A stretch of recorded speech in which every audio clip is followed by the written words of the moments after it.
ወደ ምን ወደ መዲና ፈልገው አጧቸው። አንድ ግን የቁረይሽ ወጣት የሰው ፋና የሰው ዱካ ፈልጎ የሚያገኝ አንድ ወጣት ተከተላቸው። እርግጥም ደረሰባቸው።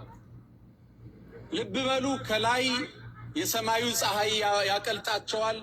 ከጀርባ 100 ግመል የተቀጠረለት ወጣት ያሳዳቸዋል። በዚህ መሃል ሆነው እየሄዱ ደረሰባቸው። ስሙ ማን ይባላል? ምታቁት? የነብዩን ፋና ፈልጎ ያገኘ ማን ይባላል? ሱራቀቱ ብኑ ማሊክ። ይህን ስም እንዳትረሱት። አሁን አሳዳጅ ነው፣ ነገ ግን ሰልሞ ታዩታላችሁ። እንዴት ይሄ ክስተት ነው ያሰለመው። ደረሰባቸው። 100 ግመል አጓጉቶታል። በአንድ ጀንበር ቢሊዮነር ሲሆን ታይቶታል። እየሮጠ ተጠጋቸው። ልክ ሲጠጋ ነቢዩ ኃያሉን አላህ ዱዓ አደረጉ። እግሩ ሰረገ ወደ አፈር ውስጥ፣ ከነፈረሱ ወደ መሬት መዋጥ ጀመረች። ከዛም እጁን አነሳ።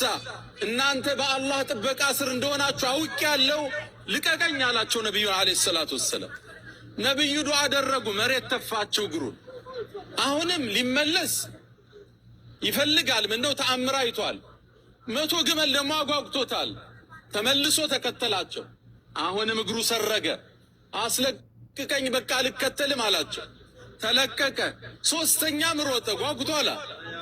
ከባድ ብርን የተቃለ የተገባለት በአንድ ጀንበር ከቁረይሽ መሳፍንቶች አንዱ ሊሆን ነው፣ ሀብታሙ ነው።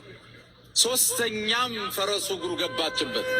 መጨረሻ በቃ ቃል እገባልሃለሁ አልከተልህም ልቀቀኝ አላቸው። ነቢዩም ፈረሷ እንድትለቀቅ አላህን ጠየቁ። ፈረሷ አፈሯ ለቀቃት። መጨረሻም ነቢዩ አለይሂ ሰላቱ ወሰላም ሱራቃ ቀረባቸው። እስልምናን እጃቸው ላይ ተአምሩን ሲያይ ተቀበለ።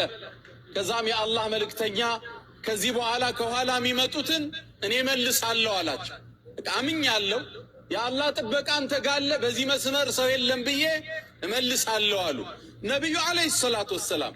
እዚህ ቦታ ላይ ሌላ ተአምር ተከሰተ። ፈከይፈ ቢከ ያ ሱራቀቱ ኢዛ ለቢስተ ሲዋረ ኪስራ አሉት። አንተ ሱራቃ ወይ ነገሩ እንዴት ሊሆን ነው? የኪስራ እብን ሁርሙዝ የዓለማችን ሀያሉ ንጉሥ የእሱን ሲዋር ይባላል። ነገሥታቶች እጃቸው ላይ የሚያጠልቁት የወርቅ አምባር አለ። እሱን የለበስክ ቀን ክስተቱ ምን ሊሆን ነው አሉት። ደነገጠ። ያየው ተአምር በእርግጥ ያሉትን እንዲያምን ያደርገው ነበር። ከዛ ደንግጦ ኪስራ ብኑ ሁርሙዝ፣ ኪስራ ምትሉኝ ሀያሉን ንጉሥ ነው እንዲህ አላቸው። አዎን የእሱን ትለብሳለህ አሉ። የተሰማው ስሜት ሌላ ነው። እየነዳ ግመሉን ወደ ቁረይሽ ተመለሰ። አጋጣሚ ወጣቶች ሲመጡ አየ። እኔን ታቁኛል፣ መንገድ አይጠፋኝም አላቸው። አዎ በዚህ መንገድ አይቼ መጥቻለሁ፣ መሐመድ የለም አላቸው። ሁሉ ተመለሱ። ነቢዩ አለይሂ ሰላቱ ወሰላም መዲና ከተሙ ሰለላሁ ዐለይሂ ወሰለም። ግን የሚገርመው ከዓመታት በኋላ በሰይድና ዑመር የአመራር ዘመን ሙስሊሙ ፋርስን አሸንፎ የኪስራን ቤተ መንግሥት ተቆጣጠረ። ያኔም የኪስራ ዘውድ፣ አምባሮች፣ ልብሶች ወደ ሰይድና ዑመር መጡለት። እነ ዑመር ሲመለከቱ የኪስራ ምን አለ? አምባር አለ፣ የወርቅ አምባር። ሱራቃን ጥሩልኝ አለ ዑመር። ያኔ ነቢዩ በሕይወት የለም ሰለላሁ ዐለይሂ ወሰለም። ሱራቃ ያነ ገበሬ ያነ ባለ ግመል እየሮጠ መጣ፣ ከስፊት ተሰለፈ። ነቢዩ ምን ቃል ገብተውልህ ነበር አሉት። አይ አምባር ብለውኝ ነበር፣ ና ልበስ አለው ዑመር።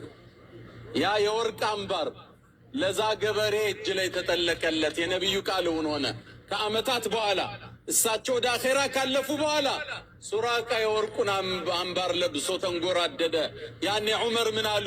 በኺም በኽ ዑይራቢዩን ሚን ሙደሪን የልበሱ ሲዋረ ኪስራ። ይሄ ገበሬ የኪስራን የወርቅ አምባር አጠለቀ። ግልጽ ነው። የነቢዩ ቃል እውን ሆነ። ሰሃቦቹ ይህን ክስተት ሲያዩ ሁሉም አለቀሱ ይላል። ነቢዩን አፈቋቸው። የተናገሩት ትንቢት እውን እንደሚሆን ተመለከቱት። ይሄ ስደት፣ ይሄ ዋሻ ያን ገድላቸውን ያን ጀብዳቸውን ለዚህ ዲን ምንም ነገር ሳያስቀሩ እንዴት እንደከፈሉ እንማርበታለን። ለዛ ነው ሁሌ ምን እንላለን? አላሁመ ኢና ነሽሀዱ አነሁ አደል አማና ወጀሀደ ፊከ ሐቀል ጂሃድ ሐታ አታሁ ልየቂኑ ሚንክ። ከአንተ ዘንድ እውነቱ እስኪመጣለት ታግለው ሄደዋል ምንል ያለ በምክንያት ነው። ሰሉ ዐላ ረሱልላህ፣ ሰሉ ዐላ ኸይሪ ኸልቅላህ።